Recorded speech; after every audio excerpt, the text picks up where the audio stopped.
ಚಳಿ ಜ್ವರ ಅದು ಥಂಡಿ ಜ್ವರ ಬಂದಂಗೆ ಆಗಿಬಿಡ್ತದೆ ಮಕ್ಕಳಿಗೆ.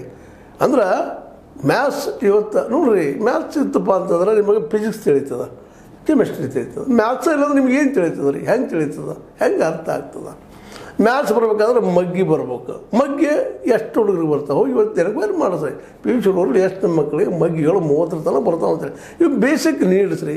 ಇವ್ನ ಕಲ್ಸಕ್ಕೆ ಶಿಕ್ಷಕರು ಬೇಕಲ್ಲ ರೀ. 30 ಹುಡುಗರು ಶಿಕ್ಷಕ ಭಾಳ ನಮ್ಮ ಸರ್ಕಾರಕ್ಕೆ. 4.5 ಲಕ್ಷ ಕೋಟಿ ರೂಪಾಯಿ ನಾವು ಟ್ಯಾಕ್ಸ್ ಕಟ್ತೀವಿ.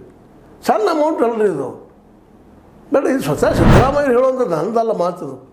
ಅಂದಾಗ ಈ ಶಿಕ್ಷಕರು ನೇಮಸಕ್ಕೆ ಏನು ದಾಡಿ ಆಗಿದೆ ಇವರಿಗೆ ಅಂತ ನಾವು ಪ್ರಶ್ನೆ ಮಾಡ್ಬೇಕಾಗ್ಯದ. ಯಾಕೆಂದರೆ ಇಷ್ಟು ದೊಡ್ಡ ಪ್ರಮಾಣದಲ್ಲಿ ನೋಡಿ ಟ್ಯಾಕ್ಸ್ ತೊಗೊಳ್ತ ನೀವು. ನಮ್ಮ ಸರ್ಕಾರಿ ಶಾಲೆ ಕೆಲವರು ಯಾರು ರೀ?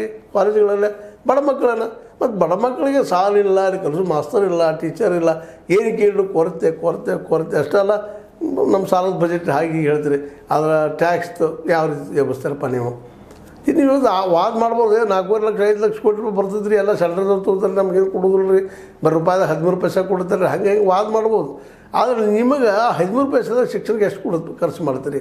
ನೀವ್ಯಾಕೆ ವಾದ ಮಾಡೋದಲ್ಲ ಸರ್ಕಾರದ ಮುಂದೆ, ಸೆಂಟ್ರಲ್ ಗೌರ್ಮೆಂಟ್ ಮುಂದೆ? ನೀವು ತೊಗೊಳ್ರಪ್ಪ ಇದನ್ನು ನಮ್ಗೆ ಶಿಕ್ಷಕರನ್ನು ಕೊಡ್ರಿ ಅಂತೇಳಿ.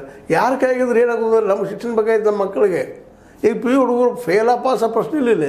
ಇದು ಕಡಿಮೆ ಕಾಲೇಜುಗಳು ಬೆಳಗಾವಿ ಜಿಲ್ಲೆಯಲ್ಲಿ. ಆ ಕಡಿಮೆ ಕಾಲೇಜುಗಳಲ್ಲೇ ಮತ್ತೆ ಉಪನ್ಯಾಸಕರು ಅರ್ಧ ಕಡಿಮೆ. ಮತ್ತು ಹೆಂಗೆ ಮಕ್ಕಳು ತಯಾರಾಗವು, ಮುಂದೆ ಹೋಗು. ಒಂದು ದೊಡ್ಡ ಐ ಎ ಎಸ್ ಬಿಟ್ಟರೆ ದೊಡ್ಡದೇನು ಇಂಪಾರ್ಟೆಂಟ್ ಅಲ್ಲ, ಒಬ್ಬ ವಿಜ್ಞಾನಿ ಆಗು, ಮತ್ತೇನು ಆಗು ಅಂತ ಹೆಂಗೆ ಹೇಳೋರು ನೀವು?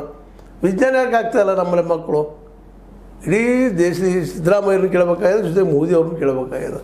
ಇನ್ನು ನಾವು ಯಾವುದೋ ಯುಗದಲ್ಲಿ ಇದ್ದೀವಿರೋಪ್ಪ ಅಂತೇಳಿ. ಯಾಕಂದರೆ ಗಣಪತಿ ಬಗ್ಗೆನೇ ಏನೇನೋ ಮಾತಾಡ್ತಾರೆ. ಏನಂದ್ರೆ ಕೃಷಿ ವಿಜ್ಞಾನ ಇತ್ತು, ಹಾಗಿತ್ತು. ಕಲ್ಪನೆಗಳು ಬೇರೆ, ವಾಸ್ತವಗಳು ಬೇರೆ. ಹೇಗೆ ಅವತ್ತು ಯಾಕೆ ಮಾಡಲಿಲ್ಲಪ್ಪ ಅಂದರೆ ನಮ್ಮ ಗಣಪತಿ ದೇವರಪ್ಪ ಅವ್ರು ಮಾಡಿದ್ವಿ ಅಂತೇಳುವಂಥ ಮಾತುಗಳನ್ನ ಕೇಳ್ತೀವಿ ನಾವು. ಇಂಥ ವಿಚಾರಗಳು ಇನ್ನೂ ನಾವು ಯಾವ ಯುಗದಲ್ಲಿ ಇದ್ದೀವಿ ಅನ್ನೋದು ನಾವು ವಿಚಾರ ಮಾಡೋದು. ಕಾರಣ ಅಂದ್ರೆ ಇವೆಲ್ಲ ಕಾರಣ ಮೊದಲು ನಮ್ಮಲ್ಲಿ ಶಿಕ್ಷಕರಿಲ್ಲ, ಅದು ಶಿಕ್ಷಕರು ವೆಲ್ ರೆಡ್ ಪರ್ಸನ್ಸ್ ಇಲ್ಲ.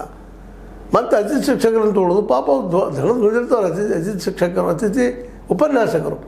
ಯಾಕಂದ್ರೆ ಎಮ್.ಎ ಅಥವಾ ಮತ್ತೇನು ಎಂಪಿಲ್ಲ, ಮತ್ತೇನು ಮಾಡಿ ಅದು ಇಲ್ಲ, ನೆಟ್ ಸೆಟ್ ಮಾಡ್ಬೇಕಂತ ಬೆನ್ನು ಹಚ್ಚಿದ್ದಾರೆ. ಅವೆಲ್ಲ ಅದರ ಪ್ರಥಮ ದರ್ಜೆ ಕಾಲೇಜುಗಳಲ್ಲೇ ನೆಟ್ ಸೆಟ್